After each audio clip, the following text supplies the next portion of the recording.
बिस्मिल्लाहिर्रहमानिर्रहीम। अस्सलाम वालेकुम। मैं हूं आबिद अज़ीज़। आज डॉक्टर एक्वेक जर्मनी की जिस होम्योपैथिक मेडिसिन को मैं डिस्क्राइब करूंगा उसको R28 या R28 कहा जाता है, जिसको आमतौर पर सी कॉलन के नाम से जाना जाता है।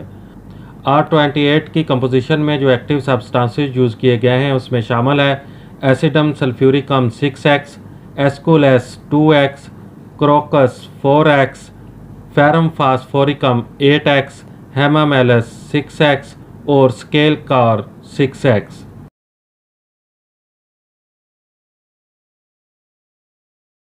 R28 का इस्तेमाल माहवारी की खराबियों की दवा के तौर पर किया जाता है।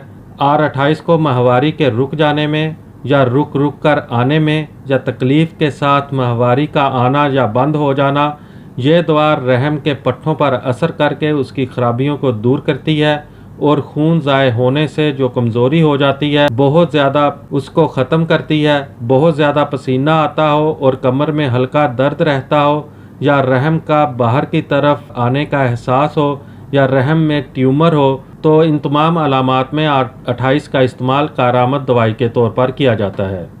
R28 की खुराक का इस्तेमाल कुछ इस तरह से होगा कि मर्ज़ की शिद्दत में 2 घूंट पानी में 5 से 10 कतरे हल करके मरीज़ा को इस्तेमाल करवाए जा सकते हैं, और अगर तबीयत में बेहतरी हो रही हो और मर्ज़ की शिद्दत में कमी वाक़ई हो रही हो तो फिर 2 घूंट पानी में 5 से 10 कतरे हल करके मरीज़ा को दिन में 3 बार इस्तेमाल करवाने चाहिए।